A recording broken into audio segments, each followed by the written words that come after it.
जय श्री राधे कृष्णा। दोस्तों, कैसे हैं आप लोग। दोस्तों, आज मैं लाई हूँ गाज माता की पूजा की व्रत और विधि कैसी की जाती है गाज माता की। ये कब आती है, ये भाद्रपद माह में आती है और ये गाज सभी लोग गाज माता की पूजा करते हैं। ये कैसी की जाती है और किस लिए की जाती है, आज इसके बारे में हम जानते हैं। चलिए, यह व्रत भाद्रपद माह में किया जाता है, यानी कि अभी जो चल रहा है इसमें गाज का व्रत किया जाता है। यदि किसी के पुत्र पैदा हुआ है तो या पुत्र का विवाह हुआ हो तो उसी वर्ष भाद्रपद माह में किसी शुभ दिन को देखकर गाज का व्रत करके उजमना करना चाहिए। इसका विधान यह है कि 7 जगह 4-4 पूरी और हलवा रखकर उस पर कपड़ा व कपड़े रख रहे हैं। 7 जगह 4-4 पूड़ियाँ रखते हैं आप, 7 जगह, और उनके ऊपर हलवा रखते हैं। ये एक कटोरी में हलवा रखते हैं, उस पर कपड़ा, कोई आपके अगर श्रद्धा अनुसार कोई कपड़ा रखना चाहें, जैसे साड़ी है, ब्लाउज है, आप जितनी श्रद्धा है कपड़ा जरूर रखें। और कुछ रुपए, जितनी श्रद्धा हो सके आप उतने रुपए रखते हैं। 21, 51, 101, जितने आपकी श्रद्धा है उन 7 जगहों पर रख दें। 4-4 पूरी लेकर के उन पर हलवा रख करके और उस पर कपड़ा रख के और नेग रख के रख दीजिए। ठीक है। एक जल के लोटे पर सतिया बनाकर 7 दाने गेहूं के हाथ में लेकर के गाज की कहानी सुने। एक लोटे में जल भरिए, उस पर 7 सतिया गाड़िए, मतलब 7 सातिये जो होते हैं वो बनाइए, और 7 गेहूं के लेकर के हाथ में गाज माता की कहानी सुने। इसके बाद सारी पूरी ओढ़नी पर रखकर सासू जी के पैर छू के दे दें, और ये सब कुछ ओढ़नी पर रख करके सब अपनी सासू माँ को दे दें।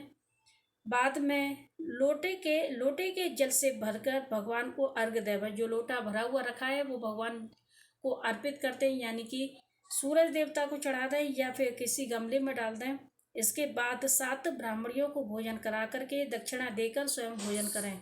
उसके बाद 7 ब्राह्मणियों को भोजन कराइए, फिर उनको दक्षिणा दे करके अच्छे से श्रद्धापूर्वक विदा कीजिए।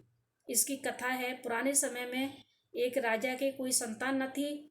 राजा रानी संतान के न होने से बड़े दुखी थे। एक दिन रानी ने गाज माता से प्रार्थना की कि अगर मेरे गर्भ ठहर जाए तो मैं तुम्हारे हलवे की कढ़ाई करूँगी।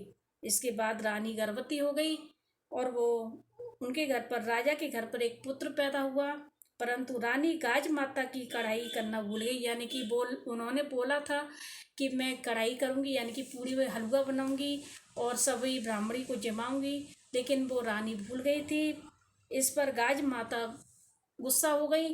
एक दिन रानी का बेटा पालने में सो रहा था, आंधी पालने सहित लड़के को उड़ा के ले गई और एक भीलनी के घर पालने को रख दिया आंधी ने।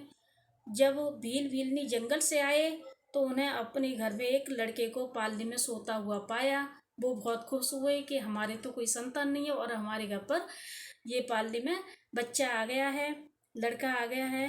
तो उन्होंने फिर उनको पाला पोसा बड़ा किया। भील और भीलनी की कोई संतान न थी। भगवान का प्रसाद समझकर भील दंपत्ति बहुत ही प्रसन्न हुए। एक धोबी राजा और भील दोनों के कपड़े धोता था।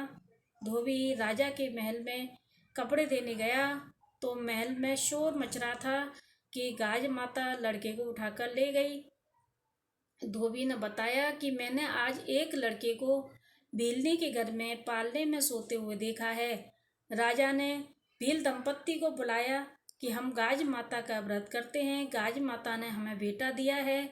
यह सुनकर रानी को अपनी भूल का एहसास हो गया।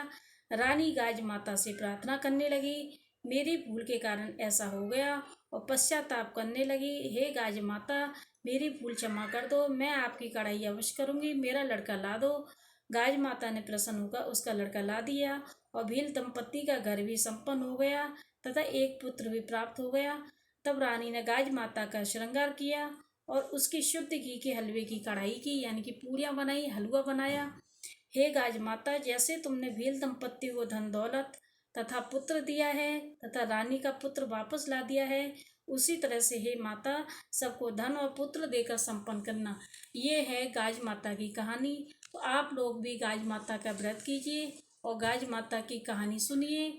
और गाज माता की जो व्रत करता है वो 4 चार चार पूरी सात जगह रख करके, हलवा रख करके, साड़ी या ब्लाउज या कोई कपड़ा रख के उस पर नेक रख के अपनी सासू माँ को दे दें तो ये गाज माता की पूजा मानी जाएगी। गाज माता की पूजा इसी तरह से होती है। आप लोग भी गाज माता की पूजा करिए। जिनके कोई संतान नहीं है वो इस पूजा को जरूर करें। गाज माता सबकी रक्षा करेंगी और सबको धन दान देंगी। खूब आपके भी धन औलाद हो। जय श्री राधे कृष्णा।